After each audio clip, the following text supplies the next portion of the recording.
Tes 1212. Ya, bismillahirrahmanirrahim. Hari ini saya akan mewawancarai Kepala Sekolah SD Nurul Fikri Banjarmasin, Ustadz Marjianto SPD. Hari ini saya akan mengerjakan tugas modul 3.1 untuk mewawancarai para kepala sekolah ya. Sedikit perkenalan, saya Mediani Oscar, angkatan ke-7, calon guru penggerak dari Kota Banjarmasin, Kalimantan Selatan. Baik, tema hari ini yaitu bagaimana seorang pemimpin mengambil keputusan-keputusan berdasarkan kebajikan universal oleh seorang pemimpin. Baik, di tengah-tengah kita sudah ada Ustadz Aji yang akan memberikan pertanyaan-pertanyaan yang akan saya berikan ya. Pertanyaan pertama adalah, bagaimana selama ini Ustadz mengidentifikasi kasus-kasus yang merupakan dilema etika atau juga bujukan moral? Nah, seperti itu Ustadz, mohon dijawab. Untuk kasus-kasus yang itu mungkin sama-sama mengandung kebaikan, itu kita masukkan masuk dalam dilema etika. Tetapi jika kasus itu sudah melanggar aturan atau tata tertib yang ada, itu termasuk kasus yang dalam bujukan moral. Baik, luar biasa Ustadz jawabannya. Pertanyaan kedua, selama ini bagaimana Ustadz menjalankan pengambilan keputusan di sekolah Ustadz? Terutama untuk kasus-kasus di mana ada dua kepentingan yang sama-sama benar atau sama-sama mengandung nilai kebajikan seperti itu. Biasanya ketika kita mengambil sebuah keputusan, itu yang pertama kita kembalikan ke tertib yang berada di sekolah. Apakah kasus tersebut itu yang dampak besar untuk kepentingan lembaga itu sangat kita pertimbangkan.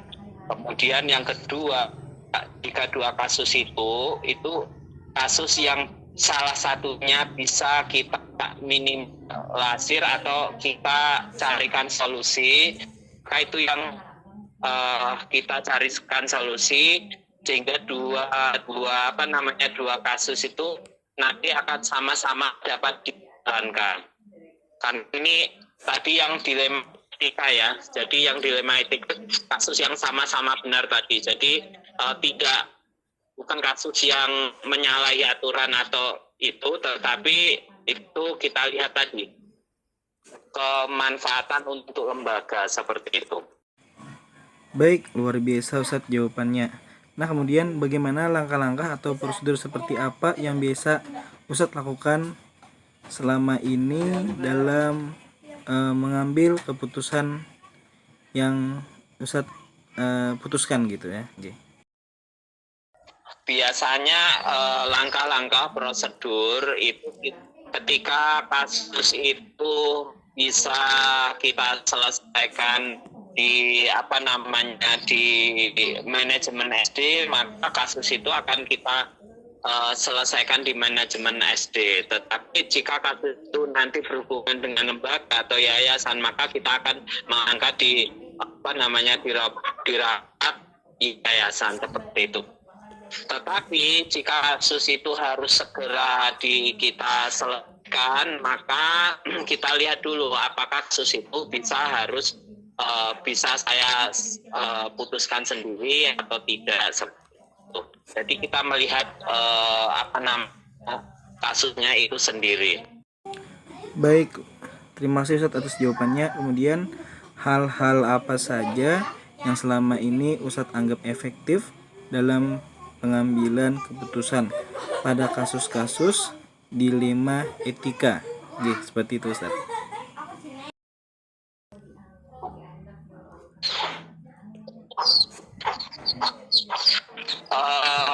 Hal-hal yang saya anggap efektif yaitu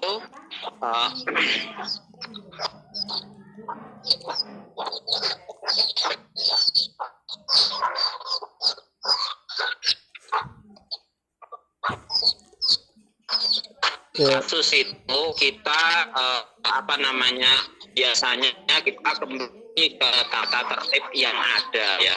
Kita kembali ke tata tertib yang ada. Jika tata tertib itu belum ada, maka akan kita rapatkan atau kita kita bawa ke forum untuk segera dicarikan jalan keluarnya. Seperti itu. Kalau misal terlalu lama menunggu pertemuan tersebut bisa rapat, maka kita angkat selesaikan di forum WA di grup untuk dicarikan jalan. Baik, terima kasih Ustadz. Kemudian hal-hal apa saja yang selama ini merupakan tantangan dalam pengambilan keputusan pada kasus-kasus dilema etika, Ustadz? Oke.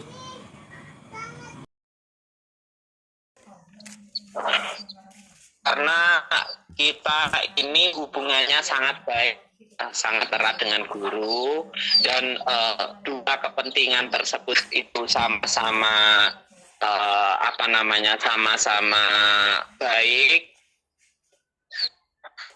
Rasa kasihan misal atau rasa tidak itu pasti ada. Itu yang memberatkan dalam mengambil keputusan. Itu tantangan terbesar ya, tantangan terbesar.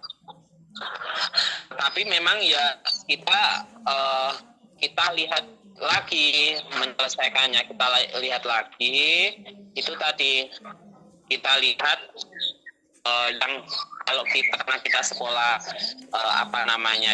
swasta itu kita lihat untuk itu kita lihat ke sana. Jadi banyak dua-duanya bisa jalan beriringnya dengan baik. Baik, luar biasa atas jawabannya.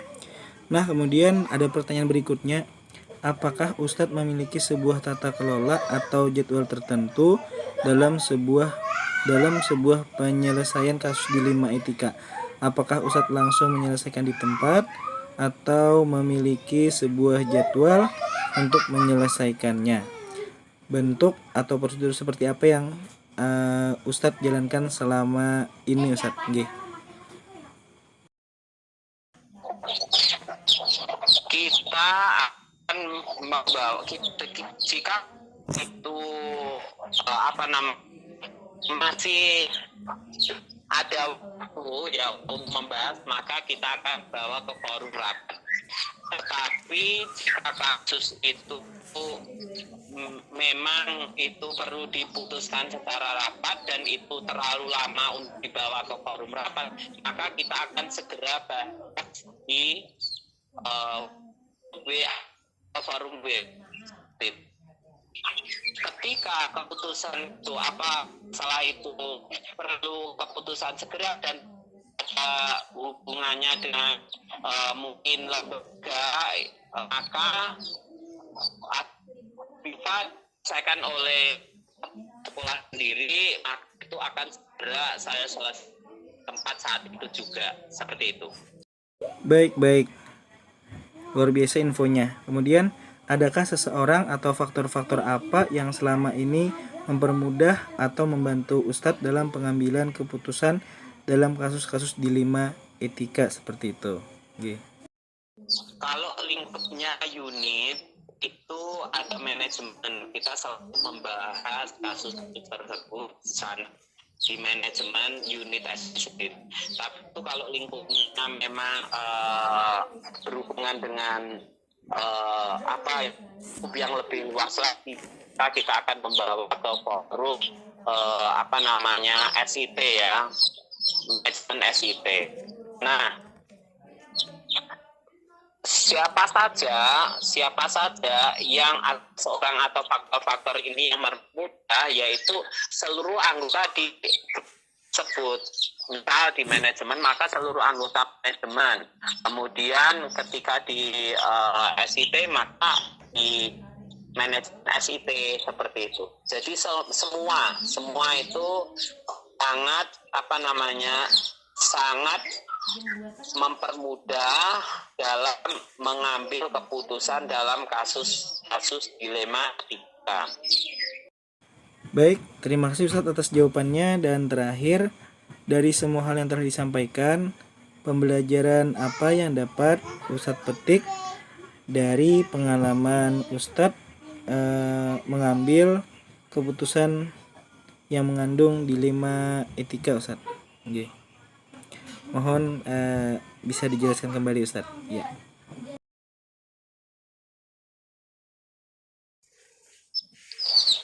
Yang pertama yaitu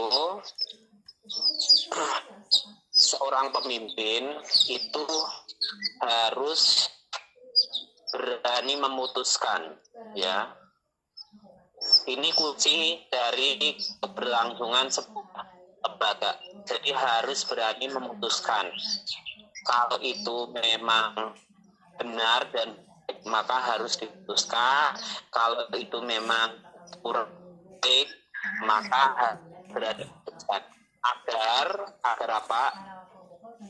Anggota atau yang di bawahnya ini tidak ada timbangan di dalam menjalankan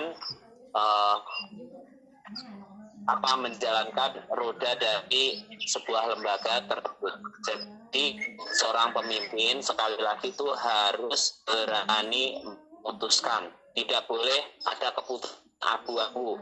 Kalau memang hitam ya hitam, kalau memang putih ya putih. Itu kuncinya. Baik, terima kasih Ustadz Aji sudah memberikan jawaban-jawaban dari pertanyaan-pertanyaan ulun untuk memenuhi tugas guru penggerak modul 3.1, yaitu tentang pengambilan keputusan berdasarkan kebajikan universal oleh seorang pemimpin. Gih, mohon maaf Ustadz atas waktunya dan sudah mengganggu waktunya Ustadz. Terima kasih Ustadz. Wassalamualaikum warahmatullahi wabarakatuh.